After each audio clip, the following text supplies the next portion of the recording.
नमस्कार, आदाब, जय भीम, सत श्री अकाल।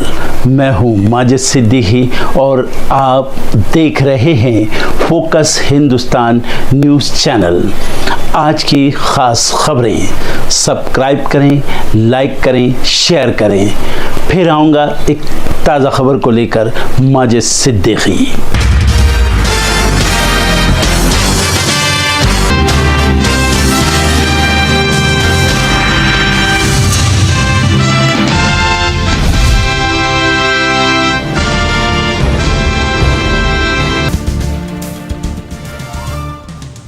उपराष्ट्रपति चुनाव को लेकर इंडिया गठबंधन ने बुलाई अहम बैठक। रात 8 बजे होगी वर्चुअल मीटिंग। इंडिया गठबंधन के सभी साथी होंगे शामिल। पूर्व उपराष्ट्रपति जगदीप धनखड़ की पेंशन अर्जी को राजस्थान विधानसभा सचिवालय से मिली मंजूरी। पेंशन के रूप में हर महीने मिलेंगे 42,000 रुपए। पूर्व विधायक रहने के चलते मिलेगी ये पेंशन। दिल्ली के लाल किले से गायब हुआ सोना, हीरे, पन्ना जड़ा कलश। जैन समारोह के दौरान हुई ये घटना। 1 करोड़ बताई जा रही है कलश की कीमत। सीसीटीवी फुटेज की मदद से चोर की तलाश जारी। उपराष्ट्रपति की Z+ सिक्योरिटी में होगा बड़ा बदलाव। केंद्र सरकार अब CRPF को सौंप सकती है जिम्मेदारी। उपराष्ट्रपति चुनाव से पहले संयुक्त सुरक्षा समीक्षा बैठक में CRPF ने दिल्ली पुलिस को बताई योजना। इंडिया गठबंधन के उपराष्ट्रपति पद के उम्मीदवार पूर्व जस्टिस बी सुदर्शन रेड्डी का बड़ा दावा। बोले, मुझे 100% विश्वास है कि मैं चुनाव जीत रहा हूं। 9 सितंबर को होंगे चुनाव। पीएम मोदी के बयान पर विदेश मंत्री एस जयशंकर ने दी प्रतिक्रिया। बोले, भारत अमेरिका रिश्तों को पीएम मोदी हमेशा प्राथमिकता देते हैं। मोदी ने ट्रंप के मैं हमेशा दोस्त रहूंगा वाले बयान पर जताई थी खुशी। श्रीनगर की हजरत बल दरगाह में अशोक स्तंभ को लेकर विवाद। शीलापट तोड़कर राष्ट्रीय प्रतीक को हटाया। लोग बोले, ये धार्मिक भावनाओं के खिलाफ। बिहार विधानसभा चुनाव में सीट शेयरिंग को लेकर सीएम नीतीश कुमार ने फंसाया पेच। 1 सीट ज्यादा की मांग पर अड़े नीतीश कुमार। एनडीए की बड़ी मुश्किलें। आरजेडी नेता तेजस्वी यादव का एनडीए पर बड़ा हमला। कहा, 2 पीढ़ियों का जीवन बर्बाद करने वाली 20 वर्षों की नीतीश मोदी सरकार जवाब दे। तेजस्वी ने बेरोजगारी, भ्रष्टाचार, पलायन जैसे मुद्दों पर सरकार से मांगे जवाब। उत्तराखंड सरकार का बड़ा फैसला। 4 धाम यात्रा के लिए अब रजिस्ट्रेशन दोबारा शुरू। खराब मौसम के चलते रोकी गई थी यात्रा। टैरिफ विवाद के बीच अमेरिकी राष्ट्रपति डोनाल्ड ट्रंप का बड़ा यू टर्न। कहा, हमेशा मोदी का दोस्त रहूंगा। पीएम मोदी ने भी दिया जवाब। थाईलैंड के पूर्व प्रधानमंत्री थाकसिन शिनावात्रा देश छोड़कर भागे। इलाज के बहाने गए दुबई। भ्रष्टाचार से जुड़े मामले में कोर्ट 9 सितंबर को सुनाने वाली थी सजा। अमेरिकी राष्ट्रपति डोनाल्ड ट्रंप की नाराजगी के बीच वित्त मंत्री निर्मला सीतारमण ने साफ किया सरकार का रुख। कहा, रूस से तेल खरीदता रहेगा भारत। अफगानिस्तान में लगातार आ रहे हैं भूकंप। 12 घंटों में कई बार लगे शक्तिशाली झटके। अब तक 2200 लोगों की गई जान। पाकिस्तान के पूर्व पीएम इमरान खान की बहन अलीमा पर फेंके गए अंडे। अदियाला जेल के बाहर हुआ हमला। पत्रकारों से कर रही थी बातचीत। एफपीआई ने किया आईटी और वित्त सेक्टर से पलायन। ऑटो सेक्टर में बढ़ी रौनक। अन्य सेक्टर्स में भी दिखा एफपीआई का भरोसा।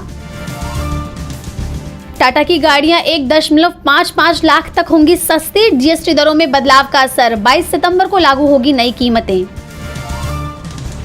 आईसीसी वनडे वर्ल्ड कप के ओपनिंग सेरेमनी में पाक विमेंस टीम नहीं लेगी हिस्सा। 30 सितंबर को गुवाहाटी में होगा आयोजन। श्रीलंका में खेले जाएंगे पाकिस्तान के सभी मैच। हॉलीवुड में होगा ताबड़तोड़ एक्शन। विद्युत जामवाल की फिल्म स्ट्रीट फाइटर का पोस्टर हुआ रिलीज। फैंस में बढ़ा क्रेज। उर्फी जावेद ने रोते हुए सेल्फी की पोस्ट। आंखों में आंसू और चोट के दिखे निशान। फैंस ने जताई चिंता।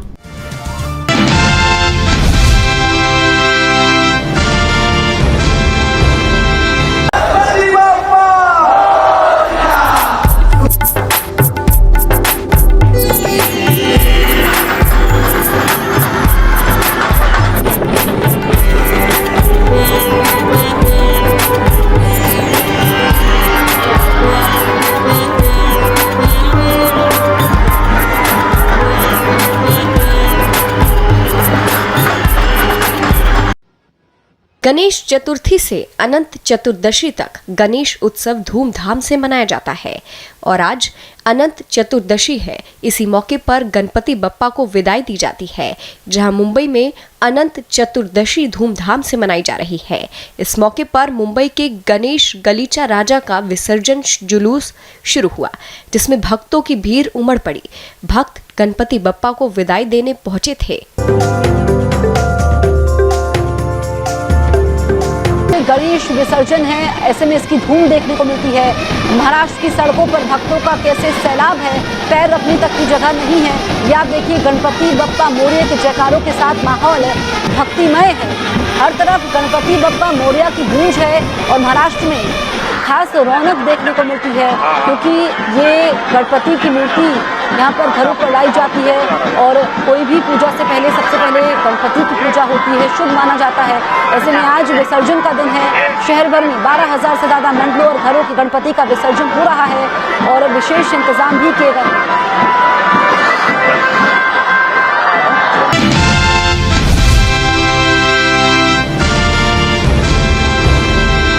उपराष्ट्रपति चुनाव में इंडिया गठबंधन के उम्मीदवार बी सुदर्शन रेड्डी ने अपनी जीत का दावा कर सियासी हलकों में हलचल मचा दी है।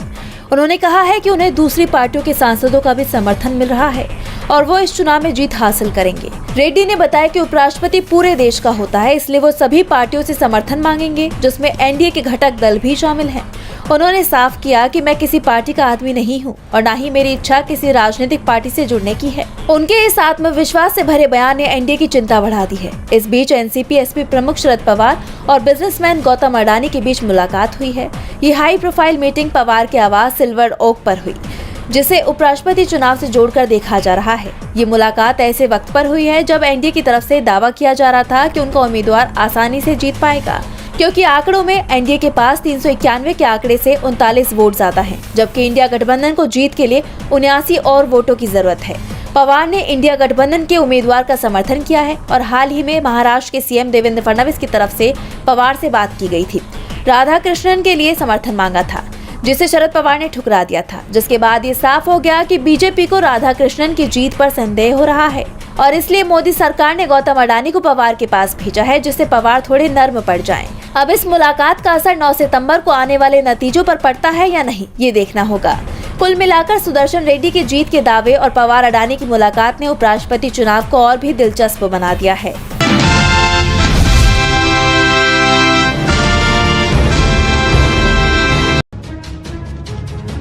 बीजेपी में मुस्लिमों के लिए कोई जगह नहीं है। भारतीय जनता पार्टी में मुसलमानों की हालत बहुत खराब है। ये शब्द है भाजपा की एक मुस्लिम पदाधिकारी और कार रेसर अलीशा अब्दुल्ला की, जिन्होंने पार्टी के अंदरूनी हाल के बारे में बताते हुए सोशल मीडिया पर अपना दुख बयां किया है। अलीशा अब्दुल्ला ने दावा किया है कि तमिलनाडु में पार्टी के विभिन्न इकाइयों में पदाधिकारियों के रूप में अल्पसंख्यकों को कोई प्रतिनिधित्व नहीं दिया गया। उन्होंने कहा कि 4 सितंबर को भाजपा की विभिन्न इकाइयों के लिए घोषित पदाधिकारियों की सूची में एक भी मुस्लिम नाम नहीं है। अलीशा ने सोशल मीडिया पर ट्वीट करते हुए अपना दुख बयां किया। उन्होंने लिखा, मैं प्रधानमंत्री नरेंद्र मोदी और पूर्व प्रदेश भाजपा प्रमुख के अन्नामलाई से प्रेरित होकर भाजपा में शामिल हुई थी, जिनके बारे में मेरा मानना था कि उनका दृष्टिकोण कोई धर्म नहीं, कोई जाति नहीं, बल्कि सिर्फ कड़ी मेहनत का है। भारत की एक प्रसिद्ध खेल हस्ती होने के नाते ये बहुत निराशाजनक है। मैंने इस पार्टी के लिए 3 साल दिन रात कड़ी मेहनत की। इससे साबित होता है कि मुसलमानों के लिए पार्टी में कोई जगह नहीं है। दुख की बात है कि मेरी सारी मेहनत बेकार चली गई। पार्टी के एक वरिष्ठ नेता केशवम विनायकम, जो कि 12 साल से पार्टी में है, उन्होंने कोई अच्छा काम नहीं किया। जब मैंने उनसे अपना काम दिखाने के लिए संपर्क किया तो उन्होंने मुझे अपमानित करते हुए छोड़ दिया। इससे साबित होता है कि मुसलमानों के लिए पार्टी में कोई जगह नहीं है और हालत बेहद खराब है। दुख की बात है कि मेरी सारी मेहनत बेकार चली गई। 28 नई नियुक्तियों में से कोई भी ईसाई या मुसलमान नहीं है। बता दें कि अलीशा अब्दुल्ला एक भारतीय रेसिंग ड्राइवर है और भारत की पहली महिला राष्ट्रीय रेसिंग चैंपियन है। अलीशा 24 जुलाई 1989 को चेन्नई में जन्मी। उन्होंने 9 साल की उम्र में गो कार्टिंग से रेसिंग शुरू की और 11 साल की उम्र तक कई गो कार्टिंग रेस जीत चुकी थी। 13 साल की उम्र में उन्होंने MRF national go karting championship और national level formula car racing में बेस्ट नोविस अवार्ड जीता। अलीशा साल 2022 में बीजेपी में शामिल हुई थी। बता दें कि तमिलनाडु बीजेपी में हाल ही में हुए बदलावों और नैनार नागेंद्रन के बेटे को पद दिए जाने के बाद से पार्टी के अंदर विरोध पैदा हो गया है। अलीशा अब्दुल्ला ने सोशल मीडिया पर अपनी नाराजगी इसी तरह से व्यक्त की है, जिसमें कथित तौर पर धार्मिक और सांप्रदायिक पक्षपात का आरोप लगाया गया है। प्रदेश अध्यक्ष अन्नामलाई के इस्तीफे के बाद नैनार नागेंद्रन को बीजेपी का नया अध्यक्ष बनाया गया था। अगले साल होने वाले विधानसभा चुनावों को देखते हुए नैनार ने अलग अलग विभागों में 25 नए प्रशासकों की नियुक्ति की है। इनमें उनके बेटे नैनार बालाजी को भी जिम्मेदारी दी गई।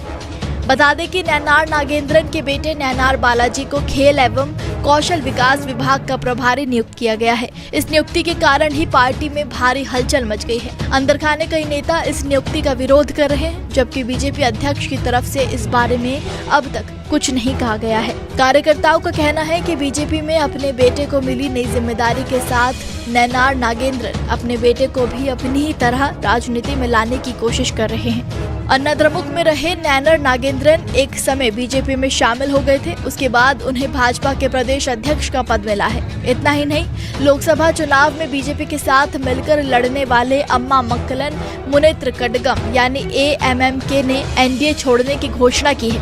पार्टी के जनरल सेक्रेटरी TTV दिनाकरन ने बुधवार को इस फैसले की जानकारी दी थी और अब अलीशा अब्दुल्ला के बयान से सियासी माहौल में हलचल मच गई है।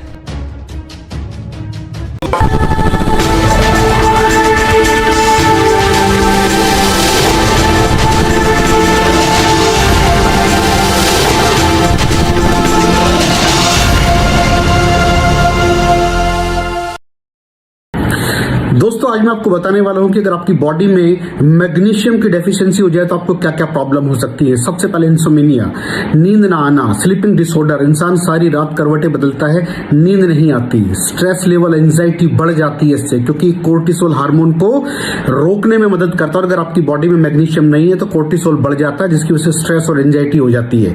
मूड स्विंग्स, इंसान को पता नहीं चलता उसके मूड स्विंग्स होते हैं, थोड़ी थोड़ी देर में गुस्सा आना, थोड़ी थोड़ी देर में चिड़चिड़ापन होना, क्योंकि ये सेरोटोनिन हार्मोन को बढ़ने में मदद करता है। अगर आपकी बॉडी में less magnesium is equal to less serotonin, और सेरोटोनिन हैप्पीनेस का हार्मोन है। अलावा इसके ये फटीग को भी कम करता था। अगर आपकी बॉडी में मिनरल डेफिशिएट है, अगर आपकी बॉडी में मैग्नीशियम नहीं है तो आपको थकावट बहुत जल्दी फील होगी, जरा सा काम करती है आपकी बॉडी थक जाएगी।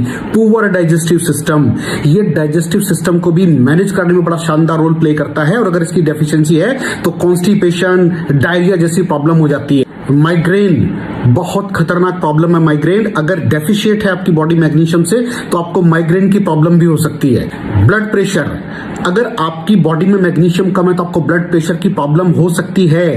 इरेगुलर हार्टबीट, ये हार्टबीट का बढ़ जाना, कम हो जाना, बढ़ जाना, कम हो जाना, मैग्नीशियम डेफिशिएट होने की निशानी है।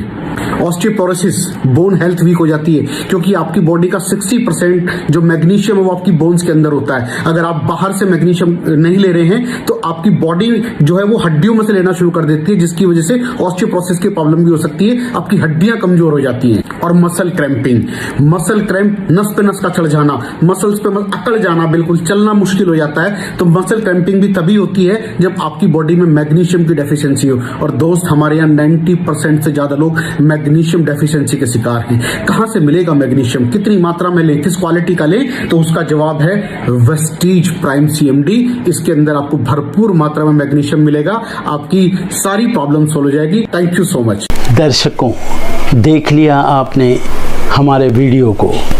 हमें खुशी होगी कि आपने हमारे न्यूज़ को लाइक किया और दूसरों को शेयर किया।